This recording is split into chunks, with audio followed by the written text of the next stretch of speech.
থেকে প্রস্তুতি নিয়ে এসেছেন ধন্যবাদ আপনাদের সবাইকে আবারও কথা হবে।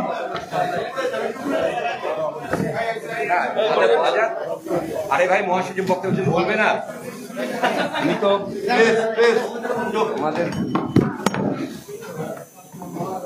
বলে দেখো দিতে হবে তাই না, নিয়ম তুমি বলো। বাংলাদেশের স্বচ্ছ রাজনীতিবিদ, পরিচ্ছন্ন, বারবার কারারুদ্ধ বাংলাদেশের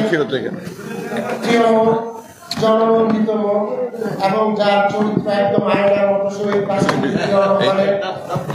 এই মুহূর্তে বক্তব্য নিয়ে এসছেন বাংলাদেশ জাতীয়তাবাদী দলের সংগ্রামী মহাসচিব জনাব মির্জা ফখরুল ইসলাম আলমগীর স্যার এবং প্রধান অতিথি।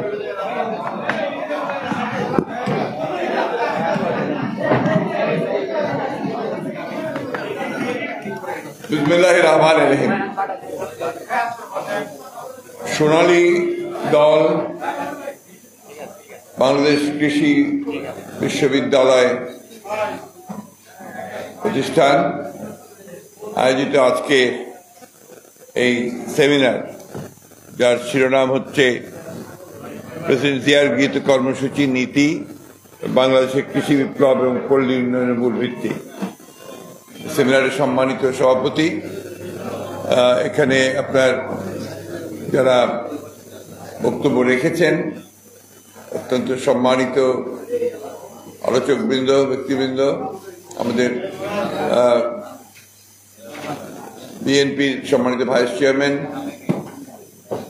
পেশাজীবী সমন্বয় পরিষদের আহ্বায়ক, প্রখ্যাত চিকিৎসক ডক্টর এম জাহিদ হোসেন বক্তব্য রেখেছেন, একজন প্রখ্যাত ব্যবসায়ী এবং আপনার এফবিসিসিআইয়ের সাবেক প্রেসিডেন্ট এবং ইদানিংকালে যিনি কৃষিতে বিশেষ করে বীজ উৎপাদনের সঙ্গে ওতপ্রোতভাবে জড়িত, যেন আব্দুল আল মিন্টু সাহেব। এখানে আছেন আমাদের সাবেক ছাত্রনেতা, বর্তমানে বিএনপির প্রচার সম্পাদক, সাবেক এমপি শহীদুদ্দিন চৌধুরী অ্যানি। উপস্থিত আছেন আমাদের ঢাকা বিশ্ববিদ্যালয়ের অধ্যাপক এবং ইউট্যাবের প্রেসিডেন্ট, বোধহয় না, ইউট্যাবের প্রেসিডেন্ট ওবায়দুল ইসলাম সাহেব, ডক্টর ওবায়দুল ইসলাম সাহেব।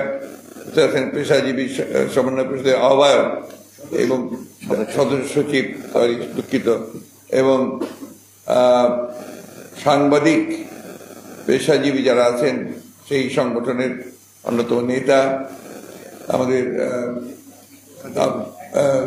কাদের গনি চৌধুরী সাহেব। আজকে এই সেমিনারে উপস্থিত আমাদের সম্মানিত আহমেদ সিংয়ের এবং অন্যান্য বিশ্ববিদ্যালয় থেকে আগত অধ্যাপক বৃন্দ, আসসালামু আলাইকুম। আসলে সময় তো খুব কম, কথা বলার খুব একটা সুযোগ আছে বলে আমার কাছে মনে হয় না। তো এটা আমি প্রথমে ধন্যবাদ জানাতে চাই প্রফেসর গোলাম হাফেজ কেনেডিকে, তিনি একটা চমৎকার পেপার উপস্থাপন করেছেন, যেটাতে আজকের যে বিষয় সে বিষয় সম্পর্কে অত্যন্ত পরিষ্কার করে ধারণাগুলো সকলের সামনে উঠে এসেছে। বিষয় হচ্ছে যে শহীদ প্রেসিডেন্ট জিয়াউর রহমান কৃষিতে তার কি অবদান ছিল, এই জিনিসটি তিনি মূলত নিয়ে এসেছেন। আমরা সবাই একটা জিনিস সম্পর্কে আমরা জানি যে শহীদ প্রেসিডেন্ট জিয়াউর রহমান সাহেব এমন একটা সময়ে বাংলাদেশের রাজনীতিতে এসেছিলেন যে সময়টা ছিল সবচেয়ে প্রতিকূল একটা সময়। তিনি দুটো সময়ে বাংলাদেশের মানুষের সামনে উপস্থিত হয়েছেন। একটি হচ্ছে 1971 সালে, যখন গোটা বাংলাদেশের মানুষ কিংকর্তব্য বিমূঢ় হয়ে পড়েছিল যে কি করবে, স্বাধীনতার সংগ্রাম যখন একটা পর্যায়ে গিয়ে পৌঁছেছে অথচ কোনো নির্দেশনা আসছিল না সেই সময়ে। এবং 25শে মার্চ রাতে যখন আপনার সেনাবাহিনী বা কানাডার বাহিনী যখন গণহত্যা শুরু করলো, আক্রমণ করলো, তখন রাজনৈতিক যে নেতৃত্ব, সেই নেতৃত্ব কিন্তু সেদিন ব্যর্থ হয়েছিল, পালিয়ে গিয়েছিল, আত্মসমর্পণ করেছিল। 26শে মার্চে আমরা দেখলাম যে একজন সম্পূর্ণ অপরিচিত একজন মেজর, তিনি সেই জাতিকে একটা মাত্র তার কয়েকটি শব্দের মধ্য দিয়ে তিনি উজ্জীবিত করে ফেললেন। যে এই মেজর জিয়া সেদিন কালুরঘাট বেতার কেন্দ্র থেকে যে ঘোষণা দিয়েছিলেন সেটাই সমগ্র জাতিকে সেদিন উজ্জীবিত করেছিল এবং তাদেরকে যুদ্ধে ঝাঁপিয়ে পড়ার জন্য অনুপ্রাণিত করেছিল। শুধুবৃন্দ, প্রেসিডেন্ট জিয়ার এই ঘোষণা থেকে আমরা সবাই জানি যে প্রেসিডেন্ট জিয়ার ঘোষণা দিয়েছেন স্বাধীনতার ঘোষণা। এটা কেউ স্বীকার করুক আর না করুক, এটা কিন্তু ধ্রুব সত্য যে তিনি ঘোষণা দিয়েছিলেন। যদিও আজকে যারা শাসক গোষ্ঠী আছে, বিশেষ করে আওয়ামী লীগ, তারা এটাকে সবসময় অস্বীকার করতে চায় এবং তার যে অবদান সেই অবদানকে তারা খাটো করে দেখাতে চায়। তাতে করে কিন্তু সত্য কখনো চাপা থাকে না বা সেটাকে মিথ্যায় পরিণত করা যায় না। শহীদ প্রেসিডেন্ট জিয়া রহমান আরেকটি সময় এসে উপস্থিত হয়েছিলেন, যে সময়টাও ছিল এটা এইভাবে একটা বেশ আপনার দুঃসময় বাংলাদেশের জাতির জন্যে।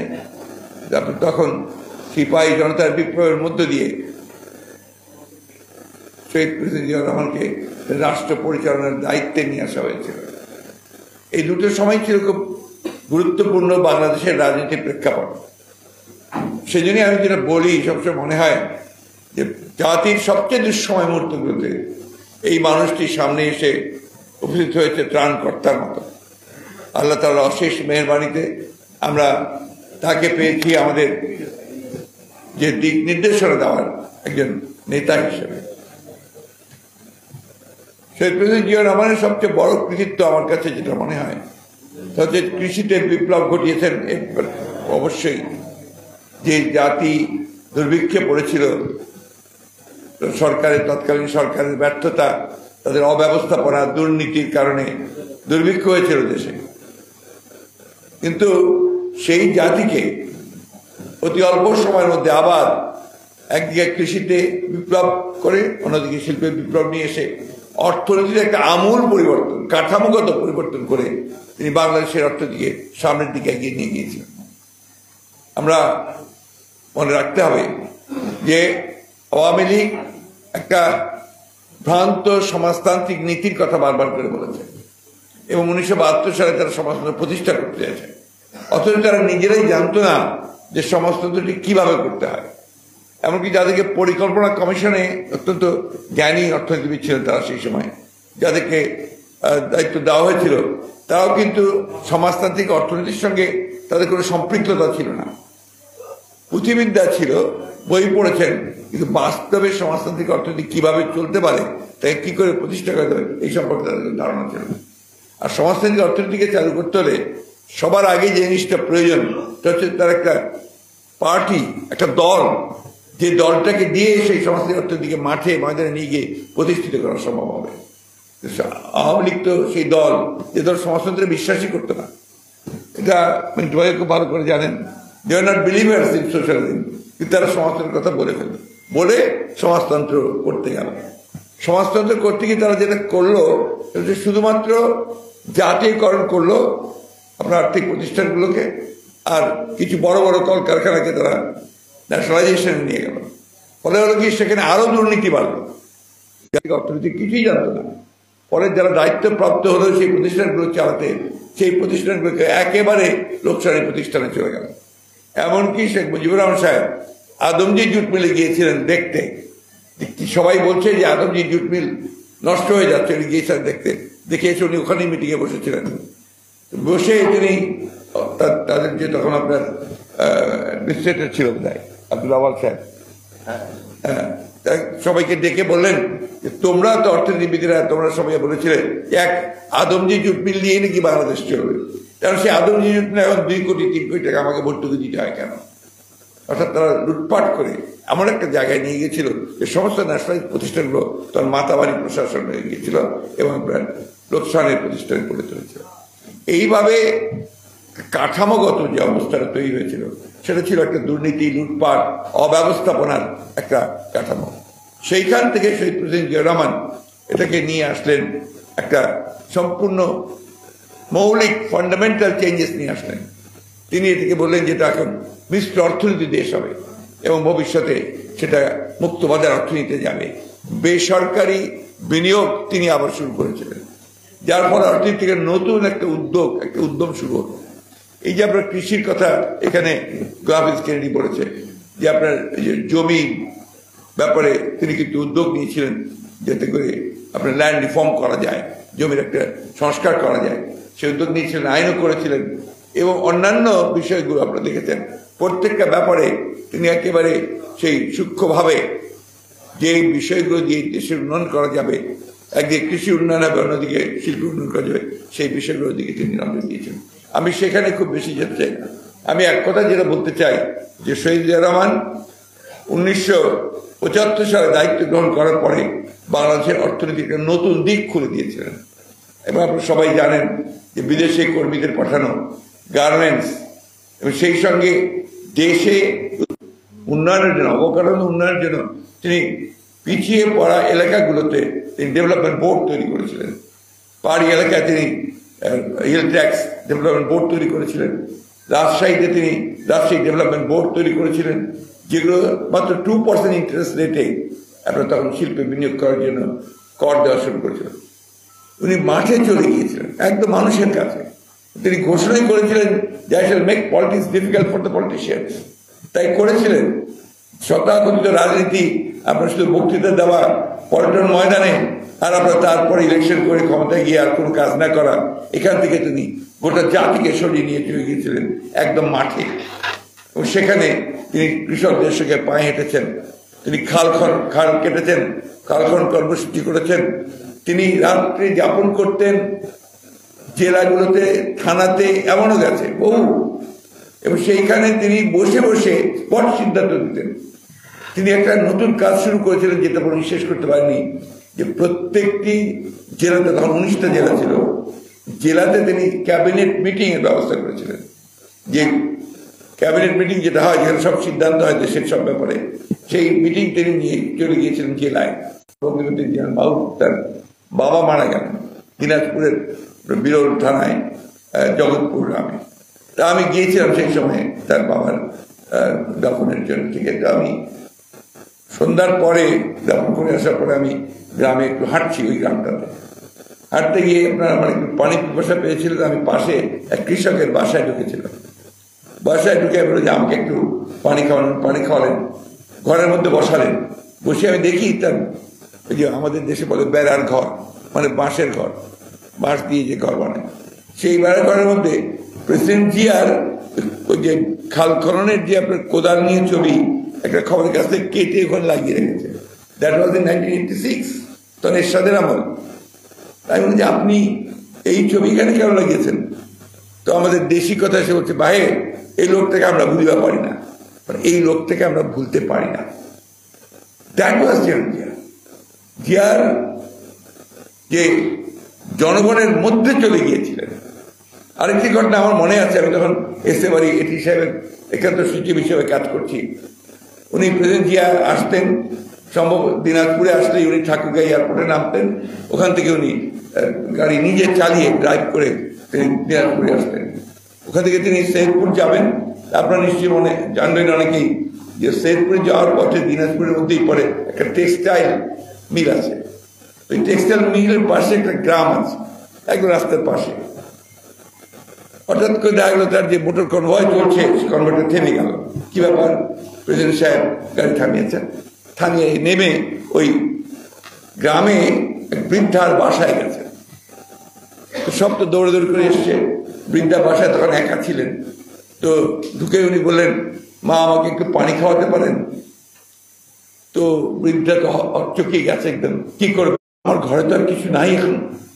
বলছে সেই জন্যই তো বলছি মা, আপনি তো একটা কলা গাছ লাগাতে পারতেন, একটা পেয়ারা গাছ লাগাতে পারতেন, এই পানির সঙ্গে আমাকে কলা পেয়ারা অস্বীকার করলে আপনার সত্যকে অস্বীকার করা হবে। এই যারা ওনাকে অস্বীকার করে, আমি তো বলি যারা তাকে অস্বীকার করে তারা স্বাধীনতাকে অস্বীকার করে, তারা বাংলাদেশের অস্তিত্বকে অস্বীকার করে। এই মানুষটি দেখেন অল্প সময়ের মধ্যে তিনি ফারাক্কা চুক্তি করেছেন এবং ভারতের সঙ্গে কোনো বৈরিতা করেননি, তার সঙ্গে সুসম্পর্ক রেখেই কিন্তু সেদিন তিনি সেটা আদায় করেছিলেন। তার দাবির কারণে তিনি ইউনাইটেড নেশনসে গিয়ে ফারাক্কা দাবি তুলেছিলেন, কোনো হেজিটেট করেন নাই। এগুলো বাস্তবতা। আমাদের নিশ্চয়ই মনে থাকার কথা যে ইরান ইরাক যুদ্ধ হচ্ছিল, তখন তার মধ্যস্থতার জন্য যে কমিটি করা হয়েছিল, আল কুদস কমিটি, তার সদস্য হিসাবে তাকে মনোনয়ন করা হয়েছিল। শুধু তাই নয়, সার্কের যে ধারণা, এই যে সাউথ ইস্ট এশিয়া নিয়ে যে দেশগুলো, সেই দেশগুলো যে একটা সহযোগিতা দরকার, সেই সহযোগিতায় একমাত্র ভারত মরুটি করবে সে না করে সকলকে নিয়ে করার যে চিন্তা ভাবনা, সেটা উনি এনেছিলেন, স্যার তারই শুরু হয়েছিল। ওই জন্য পরবর্তীকালে আমরা দেখলাম যে সেই বড় দৃষ্টি সেই সার্কটাকে অকেজ করে দিল, নন ফাংশন করে দিয়েছে। এটাই হচ্ছে মূল কথাগুলো। আজকে অর্থনীতির যে ভিত্তি, সেই ভিত্তি তিনি করেছেন। যাই হোক, এখন যে কথা দিয়ে শেষ করতে চাই যে শহীদ প্রেসিডেন্ট জিয়াউর রহমানকে যতই খাটো করে দেখার কারণ, তাকে খাটো করে দেখার কোনো কারণ নেই। তাকে খাটো করতে পারবেও না, এটা সম্ভব না। কারণ শহীদ প্রেসিডেন্ট জিয়াউর রহমানকে খাটো করতে গেলে বাংলাদেশকে অস্বীকার করা হবে। আমি একটা কিউবার প্রেসিডেন্ট ফিডেল ক্যাস্ট্রোর একটা কথা দিয়ে বলতে চাই। উনি কিউবার মুক্তির জন্য সংগ্রাম করছিলেন, লড়াই করছিলেন। সেই লড়াই করতে গিয়ে তিনি একবার গ্রেফতার হলেন, অ্যারেস্ট হয়ে গেলেন। তখন তার বিচার হচ্ছিল, বিচারে তাকে 12 বছর কারাদণ্ড দেওয়া হলো। তিনি কাঠগড়ায় দাঁড়িয়ে বলেছিলেন, condemn me, doesn't matter, history will absolve me. তখন এখন আমাকে কারাদণ্ড দিতে পারো, ইতিহাস আমাকে ধারণ করবে। এই ফিডেল ক্যাস্ট্রো 90 বছর কিউবার প্রেসিডেন্ট হিসাবে কাজ করেছেন, কেউ বলতে পারেন তাকে এখন পর্যন্ত। কিউবা এখনো আমেরিকার পেটের মধ্যে একমাত্র দেশ যে সমাজতন্ত্র নিয়ে টিকে আছে, এটা হচ্ছে বাস্তবতা। তাই প্রেসিডেন্ট জিয়াকে খাটো করে দেখাতে চাইলেই দেখা করতে পারবে না, এটা সম্ভব না। আমাদের প্রেসিডেন্ট সাহেব একটু আগে বললেন যে আপনি বাজেট নিয়ে কিছু কথা বললে ভালো হবে। বাজেট নিয়ে কথা বলার দরকার নেই। আপনারা আজকে ডেইলি স্টার পত্রিকাটা ফ্রন্ট পেজটা দেখবেন। ফ্রন্ট পেজটা দেখলে দেখবেন যে একটা বিশাল হাতি, সে আপনার কতগুলো সাধারণ কৃষক, শ্রমিক, মেহনত মানুষের উপরে উঠে বসে আছে। আর সেই হাতি আপনার বিদেশ থেকে ঋণ নিচ্ছে, আর সেই সঙ্গে আপনার উড়োজাহাজে করে টাকার নিয়ে পাচার করে দিচ্ছে। এরপরে আপনার ভ্যাট ট্যাক্সের চাপে পড়েছে, আপনার করাপশন, দুর্নীতি হচ্ছে, তার ক্রোকোডাইল, একটা কুমির, তার নিচে আপনার লুকিয়ে আছে ব্যাংক ডিফল্টার্স। খুবই চমৎকার একটা কার্টুন। এই কার্টুনটা আপনারা দেখবেন, তাহলেই বড় হয়ে যাবে। বাজেট সম্পর্কে ধারণাটাই হয়ে যাবে। এই বাজেট তো হচ্ছে আপনার কালো টাকার বাজেট। কালো টাকা কি করে সাদা করা যাবে তার বাজেট, কি করে দুর্নীতি আরো বেশি করে করা যাবে তার বাজেট। আপনি দেখেন ট্রান্সপোর্ট সেক্টর সবচেয়ে বেশি বরাদ্দ প্রায় বোধ হয় ট্রান্সপোর্ট সেক্টরে, তাই না ভাই? হ্যাঁ, ট্রান্সপোর্ট সেক্টরে চুরির সবচেয়ে বেশি সুবিধা, সেই কারণে ট্রান্সপোর্ট সেক্টরে বরাদ্দ সবচেয়ে বেশি। এবং আনপ্রোডাক্টিভ খাতগুলোতে ট্রান্সপোর্ট সেক্টরে আমাদের অবকাঠামো তৈরি হয় ঠিকই আছে, কিন্তু সেই অবকাঠামো তো আপনার উন্নয়নের দিকে এগিয়ে যেতে হবে।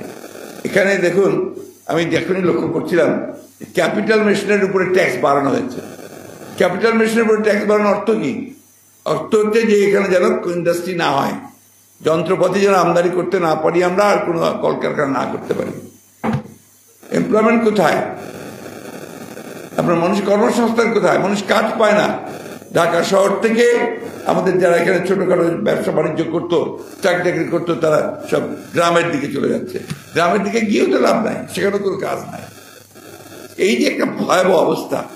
কিছুক্ষণ আগে সাবেক এসপি সাহেব বলেছেন যে এই কথা বলে আপনার এই কৃষি বিপ্লব, শিল্প বিপ্লব এগুলো বলে তো কোনো লাভ হবে না, যদি আমরা এই ভয়াবহ যে দানব, একটা মনস্টার, একেবারে পুরোপুরি মনস্টার একটা, সেই মনস্টারকে যতক্ষণ না আমার বুকের উপর থেকে সরাতে পারবো ততক্ষণ পর্যন্ত আমার কোনো বিপ্লবেই কাজ হবে না। একটা জিনিস আমাদের মনে রাখতে হবে, এই সরকার, যেটা আমাদের মিন্টু ভাইও বলেছেন, যে মিথ্যার উপরে টিকে আছে। অল স্ট্যাটিস্টিক্স আর ফলস, বানানো, তৈরি করা, যত পরিসংখ্যান আছে সব তৈরি করা। তো আপনি কার উপরে বসে আপনি প্ল্যানিং করবেন, যা করবেন সবই তো ভুল আসবে, ভুল হচ্ছেও তাই। আমার কথা নয় তো। আপনি দেখুন যে কিছুক্ষণ আগে আমাদের একজন ভাই বললেন যে বেনজির বাজেট। বেনজির তো সব দিক দিয়েই, এখন বেনজির আমাদের পুলিশ অধিকর্তা ছিলেন, তিনি আমাদের সাবেক পুলিশ কর্তা, র্যাবের ডিজি ছিলেন, তিনিও যা ঘটিয়েছেন তাও বেনজির। এখন বাজেট হচ্ছে তাও বেনজির। সাবেক আর্মি চিফ ছিলেন, তিনি যে ঘটিয়েছেন সেটাও বেনজির। আমাদের সবকিছুই বেনজির এখন। তাই আমাদের শেষ কথা যেটা হচ্ছে যে সবাইকে জেগে উঠতে হবে। আপনারা সবাই শিক্ষিত, অত্যন্ত উচ্চ শিক্ষিত মানুষ, বিশ্ববিদ্যালয়ের অধ্যাপক। আপনারা একটাই কাজ আপনাদের হওয়া উচিত আমি মনে করি। আপনারা তো রাস্তায় নেমে লড়াই করতে পারবেন না, যুদ্ধ করতে পারবেন না, কিন্তু আপনাদেরকে যে তরুণ প্রজন্ম তাকে জাগিয়ে তুলতে হবে। আমি জানি খুব কঠিন কাজ, ক্লাসের মধ্যে এসব কথা বলে তার পরের দিনে আপনি নাই, ইউ আর নট দেয়ার, কিন্তু এর মধ্যেই কাজটা করতে হবে। এর মধ্যেই আপনাকে মানুষকে জাগিয়ে তোলার জন্য যা কিছু করা দরকার সেটাই করতে হবে, যদি আমরা দেশকে ভালোবাসি, মাতৃভূমিকে ভালোবাসি। দেখেন, গণতন্ত্রের ন্যূনতম যদি থাকে তাহলেও কিন্তু মানুষ একটা পথ পায়। ভারতের নির্বাচনের দিকে তাকিয়ে দেখেন, যেখানে ভারতের শাসক গোষ্ঠী ভাবছিল যে তারা 400-র বেশি আসন পেয়ে যাবে, পেয়ে গিয়ে তারা তাদের যে ইচ্ছিত লক্ষ্য ভারতের যে আপনার হিন্দুত্ববাদকে সংবিধান পরিবর্তন করে প্রতিষ্ঠা করা, সেটার দিকে তারা এগিয়ে যাবে। ভারতের মানুষ কিন্তু এই নির্বাচনের মধ্যে দিয়ে তাদের রুখে দিয়েছে, এইটাই হচ্ছে আপনার গণতন্ত্রের লাভ, এটাই হচ্ছে আপনার সত্যিকার অর্থেই ইনস্টিটিউশন ডেভেলপ করার লাভ। একটা নির্বাচনের ইনস্টিটিউশন আছে সেখানে, আমাদের সবকিছু ভেঙে দিয়েছে না, কিচ্ছু রাখেনি। নির্বাচন যে ইনস্টিটিউশন তাকে ভেঙে দিয়েছে, বিচার বিভাগের স্বাধীনতা তাকে বিনষ্ট করেছে, আপনার প্রেসের মিডিয়ার যে স্বাধীনতা তাকে ধ্বংস করে দিয়েছে, আমলাতন্ত্রকে পুরোপুরিভাবে কক্ষিগত করেছে, কোথাও কিছু অবশিষ্ট রাখেনি। এই ধ্বংসাবশেষ থেকে আমাদেরকে উঠে দাঁড়াতে হবে।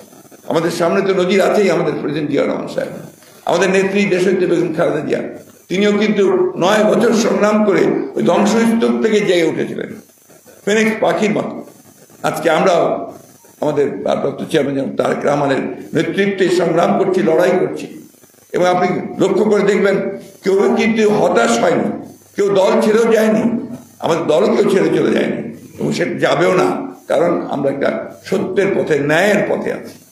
আজকে সেই জন্যই আমার যে এই সেমিনারের শেষে আমার যে আবেদন, শহীদ প্রেসিডেন্ট জিয়া রহমানকে স্মরণ করে তার আদর্শকে বাস্তবায়িত করতে হলে দেশনেত্রী বেগম খালেদা জিয়া যে পতাকা তুলে ধরেছিলেন, জাতীয়তাবাদের, বাংলাদেশি জাতীয়তাবাদের যে পতাকা জিয়া রহমান কাছ থেকে পেয়েছিলেন, সেই পতাকাকে তারেক রহমান সাহেব তুলে ধরেছেন।